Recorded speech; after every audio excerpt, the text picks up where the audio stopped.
Welcome back dear students. Pharmaceutical engineering theory lecture series में आज हम एक नया टॉपिक लेकर आए हैं जो कि आपका एयर सेपरेटर है। बेसिकली एयर सेपरेटर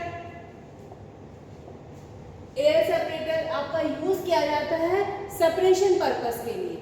हम इसको यूज करके सेपरेट करते हैं। आपका सॉलिड पार्टिकल्स मिक्स्ड है तो हम सेपरेट कर सकते हैं। अगर आपका एयर और सॉलिड पार्टिकल्स मिक्स है तो भी हम एयर सेपरेटर को यूज करके सेपरेशन कर सकते हैं। बेसिकली अगर एयर सेपरेटर के प्रिंसिपल की बात करें तो ये आपका वर्क करता है सेंट्रीफ्यूगल फोर्स या वर्टेक्स के प्रिंसिपल पे।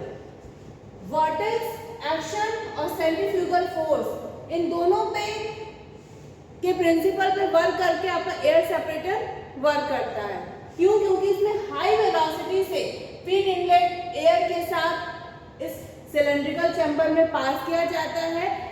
एयर वेरी हाई वेलोसिटी के साथ इस सिलेंड्रिकल चैम्बर के अंदर की तरफ रोटेट करती है। इसकी वजह से आपका सेंट्रीफ्यूगल फोर्स जनरेट होता है और वर्टेक्स क्रिएट होता है।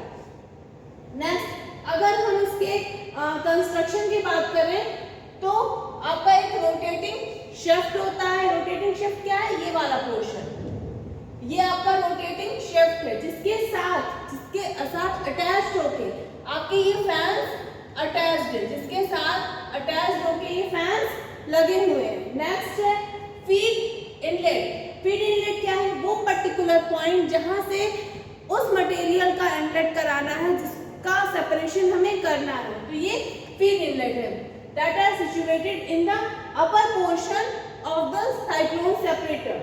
Next, rotating blades.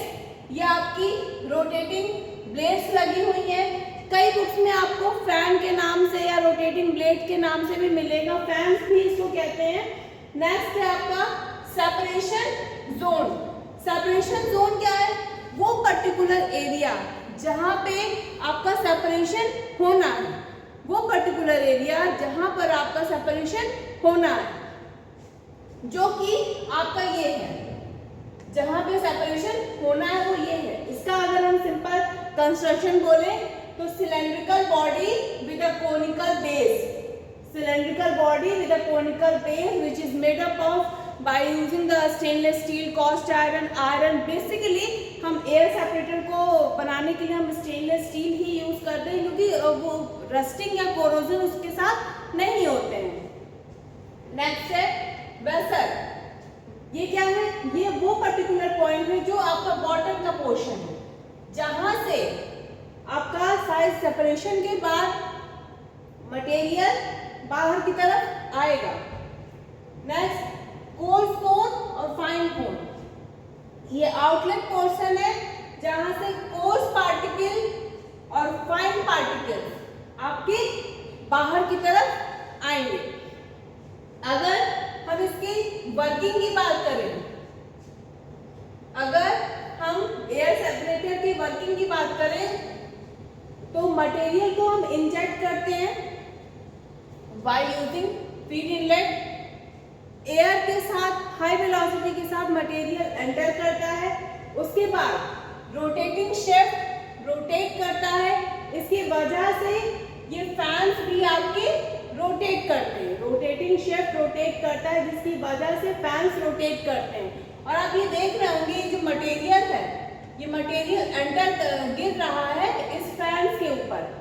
जब इस फैन के ऊपर मटेरियल गिरेगा तो ये फैन रोटेट करेगा।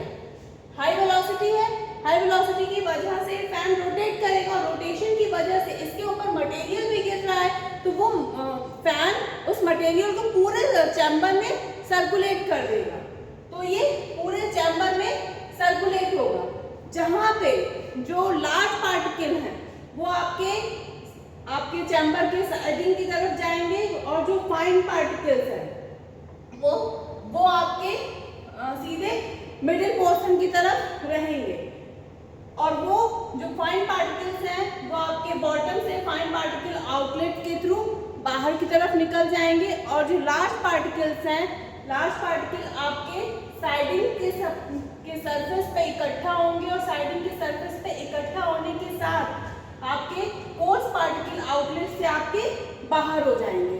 ठीक, ये इसका वर्किंग था। अगर हम इसके एप्लीकेशंस की बात करें तो बेसिकली एयर सेपरेटर को हम यूज़ करते हैं अपनी फार्मास्यूटिकल इंडस्ट्री में भी यूज़ कर सकते हैं, एयर सेपरेटर को हम सीमेंट इंडस्ट्री में भी यूज़ कर सकते हैं, फार्मास्यूटिकल इंडस्ट्री में, सीमेंट इंडस्ट्री में, और इन जगहों पे हम एयर सेपरेटर को यूज़ करते हैं। जहाँ पर भी हमें सेपरेशन करना हो एयर और पार्टिकल्स का, या सेम अलग अलग डायमीटर के पार्टिकल्स हो जिनका सेपरेशन करना है, वहाँ पे एयर सेपरेटर यूज़ कर सकते हैं।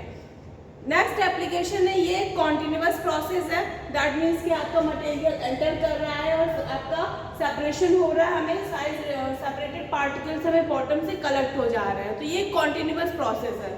डिसएडवांटेज क्या है आपका इसका, कि अगर मटेरियल आपका अब्रेसिव कैटेगरी का है या स्टिकी कैटेगरी का है, तो वहाँ पे हम एयर सेपरेटर को यूज़ नहीं कर सकते हैं। नेक्स्ट, अगर सुपर फाइन पार्टिकल्स को भी हमें सेपरेट करना है, सुपर फाइन पार्टिकल्स को भी हमें सेपरेट करना है, तो जो आपके फाइन पार्टिकल्स कलेक्टर्स होंगे वहीं से सुपर फाइन पार्टिकल्स भी हम कलेक्ट कर पाएंगे। मतलब अलग अलग डायमीटर के पार्टिकल्स हम अलग अलग सेपरेट नहीं कर सकते हैं। ठीक, ये आपका।